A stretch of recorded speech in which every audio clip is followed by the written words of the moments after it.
The call came at midnight. His voice was calm, amused. "Your daughter forgot her place." My boy reminded her. I didn't respond. Silence unnerves men who feed on power. He filled the space with arrogance.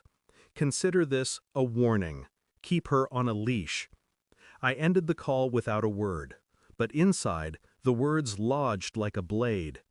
I had slit throats in 14 countries, removed presidents, generals, untouchable men whose names were never meant for daylight.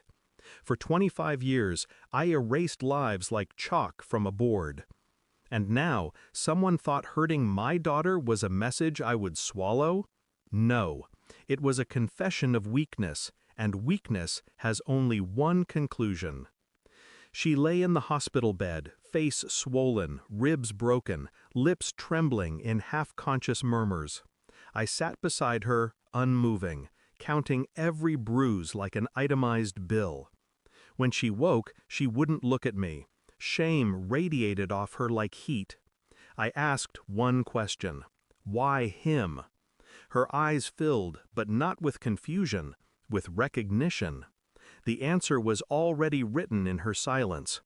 I saw it then, the connection, the patterns I had ignored, the late-night calls, the hushed conversations she thought I couldn't hear, the money missing from her account, the kind of details only a father who'd lived in shadows could piece together. This wasn't chance. She hadn't just fallen for a mobster's son. She had been placed, drawn in, used. The boy wasn't her only betrayer. Somewhere deeper, closer, there was another hand guiding this. I began quietly. Phone records, bank traces, digital footprints she thought she had erased. I'd done this work for governments, empires. Doing it now was almost trivial. Her texts told me enough. Secret meetings, promises whispered in hotel rooms, words that read more like chains than love. He owned her, not with affection, but with leverage. But then the trail curved. A second number, a second name. One she had saved under something innocuous. Professor. I knew better. Cross-referencing contacts, patterns, and movements, I unearthed the truth. She hadn't simply been seduced, she'd been introduced, facilitated by someone she trusted, someone who wanted me distracted, compromised. The betrayal was surgical, precise, and suddenly, it wasn't just about a mob boss's son beating my daughter. It was about the fact that my wife had delivered her to him. The proof arrived in pixels, a hotel security feed. My wife, smiling, walking my daughter into the lion's den. Not against her will, because she trusted her mother, and then leaving her there. I watched the footage 3 times. Each time, my chest remained still, my breath measured.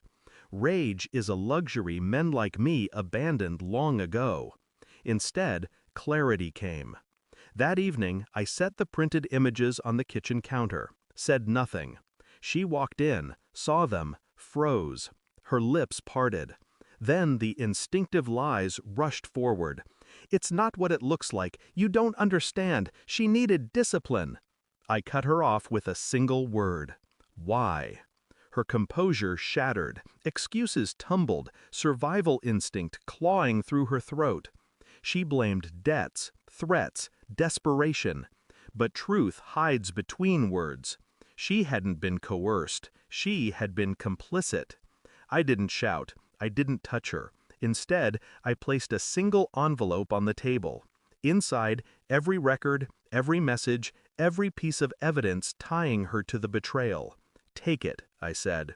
"Run to him. See if he shelters you when I'm finished."